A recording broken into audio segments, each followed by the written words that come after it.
Coach, you put so much emphasis on retooling this offensive line. How did they do today? What did you see out there? You had mentioned that you felt good about that group about a week ago. Yeah, it's a mixed bag. I mean, I thought we ran the ball really well early on. Thought the heat got to us a little bit.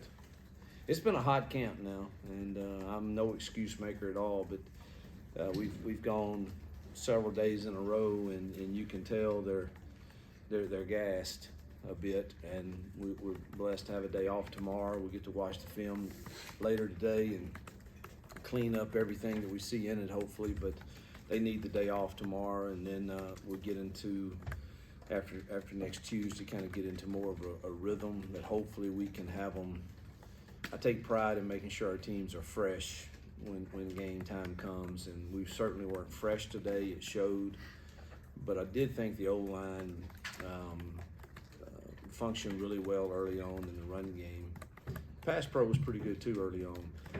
Thought the defense dominated the latter part of the scrimmage. So I've said this all the time, and it's hard for me to leave a scrimmage or a practice feeling great because one side does well, I worry about, well, we're not getting it done on the other side and vice versa. But I am very, very pleased with the want to, the desire, the leadership I see in being developed. I'm encouraged as to where we are at this point in camp. Back left. Coach, talk about the receiver play. How are they coming along, and who stepped up and made some plays today? Had an incredible week. Not so much today. Don't know if it was, thought we had too many MAs on our RPO routes, choosing the wrong option. And we got to look at us as coaches first and see what that was. I mean, there were some good plays. I don't know, let's see, looking at Kurt's stats, which I can barely read, but not surprised, Coach. We had guys that had some good catches today, but way too many opportunities in the RPO game that the quarterback made the right decision to throw the ball, and a receiver is, again, I hadn't watched the film, but he's either loafing, which we can't have, or he chose to run the wrong route. And again, we got to look at us as coaches first on that and be sure we get that cleaned up. But this week, I thought we took a step forward in the totality of that room. Stay in back left.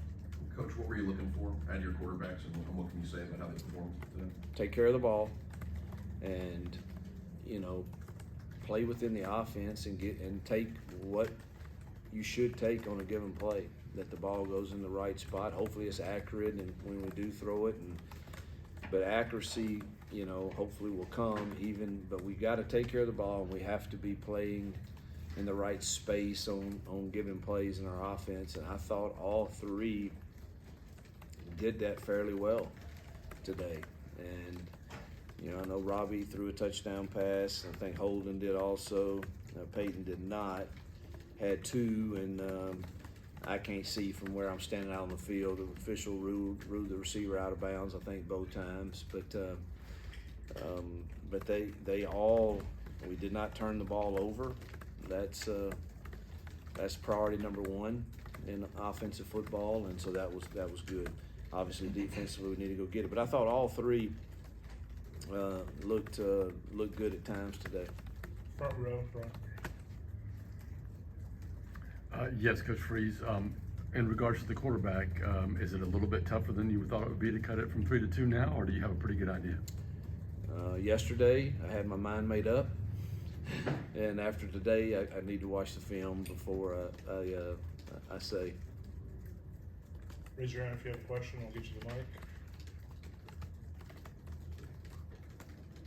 Front row. Front. Go ahead. Coach, talk about running back today. Pleased. Very pleased with running backs. I think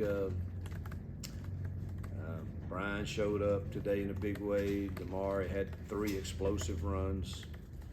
Jarquez is solid, of course. Sean had some good runs. Jeremiah Cobb, I think, is going to be a really good player. He's just He's just a baby, but he's going to be a really good player. I think we've got a solid room there. Front right. Hugh, we know Cam Brown has been dealing with a little bit, and Var Johnson as well. Were they able to go today? No, let's see. I did want to go through the injuries, and Steiner's been limited all of camp with a hamstring. Coy Moore has had an ankle, hadn't been able to go. Cam he's had just a string of bad luck, and hadn't practiced since I've been here, truthfully, in spring or in camp, and we sure do need him to get healthy. Var just had an incident in practice where he had to have some stitches in his mouth, and it's just very uncomfortable right now to wear a chin strap down in his gum, but he'll be fine. And he was having a really good camp. Really good camp. Is that Javarius? Javarius, yeah. I call him Var, I don't know. But yeah, Javarius he was having a really good camp. Malcolm Johnson's dealing with a shoulder, and Austin Keys is dealing with a shoulder. I don't think either one of them are significant. But those are the guys that have been either limited or hadn't been able to go. Anything else? Yes. Okay, Bill, go to the back row again. Bill? You mentioned that the defense you thought was strong late. Talk about the defensive front. How have they done? Well, they're playing like 15 guys, it feels like, and they're just running them in and out. And, you know, I think at the end of practice today, I thought they were dominant. They created negative plays on us that didn't happen early in the game. And excited about, you know, our edges have gotten better with Falk and Jalen and Elijah and Steven Sings. And, you know, inside we're rotating a good group of guys there with Marcus and Jason and Mo and Bobby and Harris and Lawrence Johnson and Z Walker's gotten better.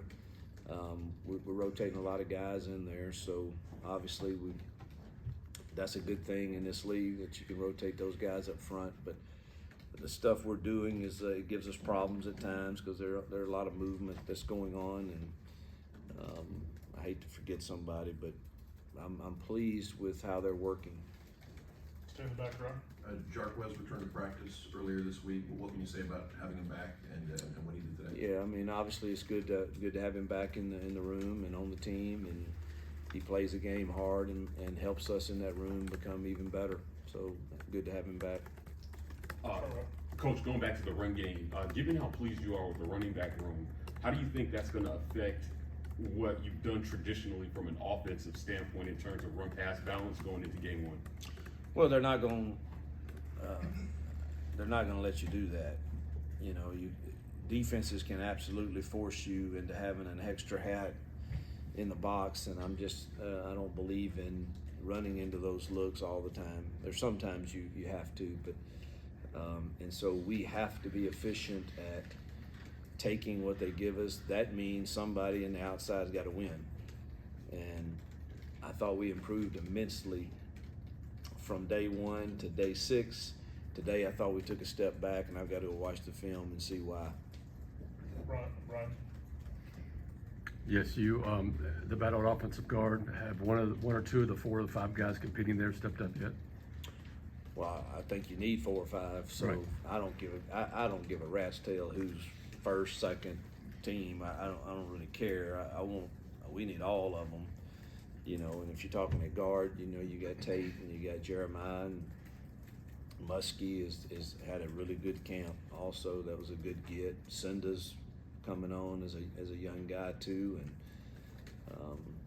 Harris, and I mean we need all of them. You know, we're rotating them all in there. I'm forgetting somebody. Yeah, and Stutz, of course, is one of the leaders of the team, and we're going to need them all before it's over. Back row. Coach, what have you thought about the pass rush up to this point at fall camp, and then today? What did you see out of it? Jalen McLeod and Steven Sings have changed that for the better for us. They can get after the quarterback, and you know, I think you got to have some third down packages where both of them are probably in the game, because they probably are our most dynamic pass rushers right now. So we're better than we were in spring. We'll see how good we are when it gets real, but I do know we're better than we were. Second row on the right. A lot of the players have mentioned just the high tempo, especially of the offense in practice. How did you see that in the scrimmage now, and especially with, I imagine, the Heat also made that. Yeah, early on it was. So I'm all about creating adverse situations, and they struggled stopping our tempo early on, and I think we can go really fast when we want to. They struggled with that earlier, and then I called that off and wanted to see if we could execute, and then the defense pretty much dominated from that point forward. Back left. Coach, you mentioned the secondary as a position group you're going to watch closely this fall when we got to talk to you before camp started. What did you see out of them today? How have they responded to that challenge? I think we got to tackle better. We did not tackle well today when our backs got in the second level. I do think we're talented there with our first group, and I think our young kids are going to be good, but they got to come on because we're going to need them in year one. But I do think our first group is made up of a solid group of players for an SEC team. And obviously the corners, I think, are talented, and our safeties are also, I think. But we need depth there, and we've got to bring those young kids on. But we didn't tackle well today in the secondary. Time for a few more. Front row. Yeah, you mentioned Damari making a couple big plays, but just how has he stepped up over camp, especially when Jarquez was out and kind of taking that role? He's been one of the leaders. If you ask the team who one of the leaders are in that locker room right now, and he was elected to the Culture Council unanimously, and I think that speaks probably as high as any mark you could give when your team says this is a guy that drives the culture that we want. Front left. Coach, you talked about putting guys in uncomfortable situations to see how they've responded this camp so far. Obviously, you started the culture leaders. How's that going, and how have guys generally responded to the positions that you put them in? What kind of positions have you put them in? Well, we've had our Watchman series throughout camp, and I started it, and then each offense, defense, special teams presents what that means to them, and so it's laid out there what we're saying, and asking everyone to agree upon as to what does that look like for us. And so will it ever be 100% buy-in? I don't know that you ever get that in any family, business, whatever. I think that's kind of an unrealistic expectation, but you start getting 80 to 90% buy-in to that, I think you're on to something, and I'm pretty pleased to this point. I mean, we failed some tests in the adverse situations throughout, but I've never had a team that didn't. Some of our coaches, we've probably failed it too. And, we have to own what the film says, and we'll own it today, both coaches and players, and come back to work tomorrow and try to clean it up, and then hopefully have a great Monday and Tuesday of practice heading into to the start of school.